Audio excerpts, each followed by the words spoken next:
Yes. Ms. Howard? Yes. Dr. Hudson? Yes. Dr. Levin? Yes.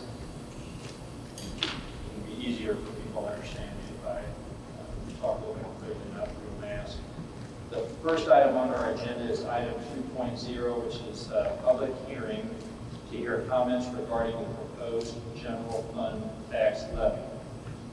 The superintendent is recommending that the Paducah Board of Education establish the tax rates for the 2020-2021 fiscal year with a proposed general fund tax levy of 86.4 cents on real property and 86.4 cents on personal property.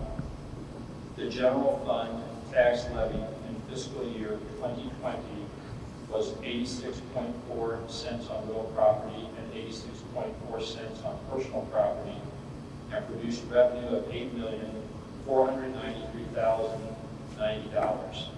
The proposed general fund tax rate of 86.4 cents on real property and 86.4 cents on personal property, which is the same as last year, is expected to produce $9,521,124.68. Of this amount, $1,951,884.71 is from new and personal property. The compensating tax for 2021 is 84.6 cents on real property and 84.6 cents on personal property, and is expected to produce $9,332,767.93. The general areas to which revenue of $1,028,34.68 above 2020 revenue is to be allocated are as follows: cost of collections, $23,130.78. Instruction, $404,903.90. Maintenance of plans, $600,000. Is there a motion? We don't need a motion to approve. We just need a motion to discuss item 2.0, public hearing, comments regarding the proposed tax levy. Is there a motion regarding 2.0?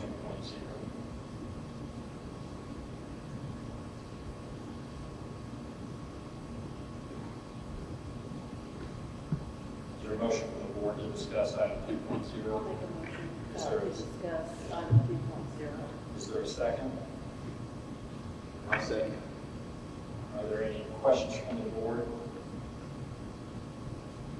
So how about some comments from Dr. Scheig? Sure. Thank you, Dr. Boone. The 86.4 cents is that you read through there is for the fiscal year 2020 versus 2021 is the exact same. So I'm not doing a normal. If we were adjusting that and raising that, I would walk through all the reasons why. But the recommendation is to leave that where it is at 86.4 cents. I do want to take you to the last sentence that says the general areas of which is revenue of, and it's 1.028 billion. The reason that number is so high, we're not generating that much more money this fiscal year. We're leaving the tax rate the same. Our local assessment did go up, but last year we only collected 93.4% of our taxes for real property, tangible property, and so that's a little bit over a $600,000 shortfall of what revenue we should collect. And so when you start thinking about what the new revenue would be with our assessment of, it would be right at 400,000 additional dollars this year. And you run it through the last 8 fiscal years, we've averaged a 95.6% collection rate. We've seen highs as high as a little bit over 100, and that's because we had some unpaid taxes that were collected above and beyond what we should have collected. And we've seen it as low as 88.2%. And so when I generated an expectation off this, I went at 94%, which would be right at an additional 400,000 that we should receive, plus the 600,000 that we did receive last year. Obviously, we'd like to collect this year, so that's why that number gets a little bit over $1 million.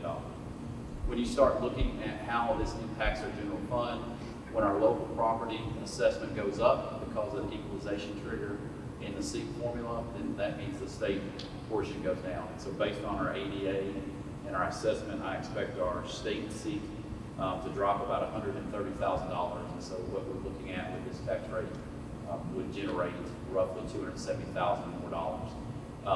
Last year we did take the 4%. To remind you of that, We asked that, or the rationale that I asked for is that we had the safety and security updates that we wanted to get done as soon as possible. And so we are still under construction for those projects, so we still have a pay app tonight on the agenda, so that is continuing to move forward through this fiscal year. Paducah Department of Education got it out to bid. That should all be done, I believe, by mid-October. We have a little bit of casework that's behind, but we'll have another pay app in October to clean that up in maybe November. So with that revenue increase, I will share with you today, we got an email from the Kentucky Department of Education and the budget projections for the FY21 shortfall for the state are at the moment, as of today, between $242 to $504 million shortfall statewide, which obviously will impact the entire state's budget. And so what that would do to us right now, it would be unrealistic to think through that.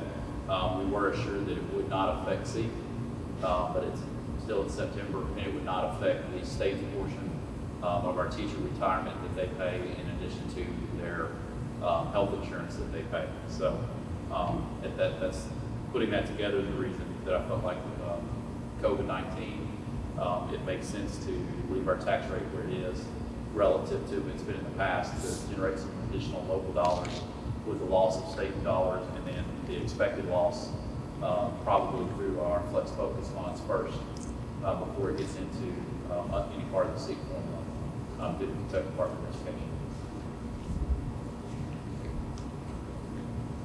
Any other comments, Dr. Schneider? Are there any questions from the board or Superintendent Schneider? Okay.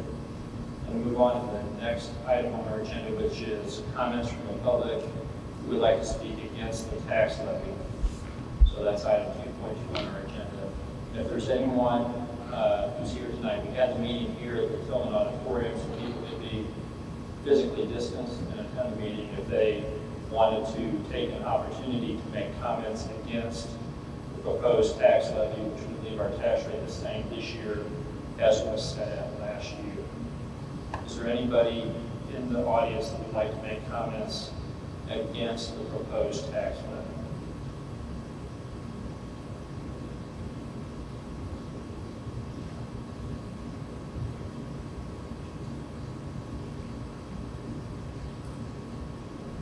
Hearing done, I'm going to move on to the next item on the agenda, which is 2.3.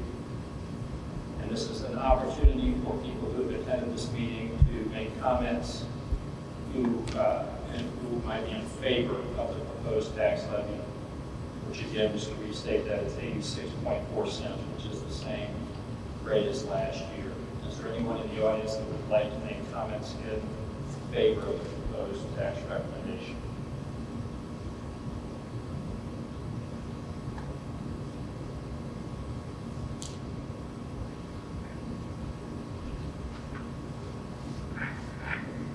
Hearing done, I think I'll just provide one more opportunity if they have any questions for Superintendent Scheidler.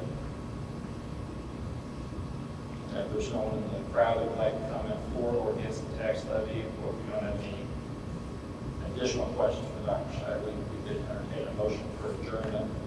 And then our regular board meeting will follow by Thursday. Is there a motion from the board to adjourn the tax hearing? Is there a second? Call the roll, please. Dr. Posey? Yes. Ms. Hancock? Yes. Ms. Howard? Yes. Dr. Hudson? Yes. Dr. LeBoon? Yes.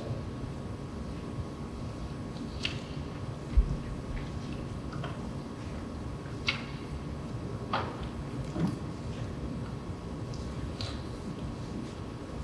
we still on Facebook Live?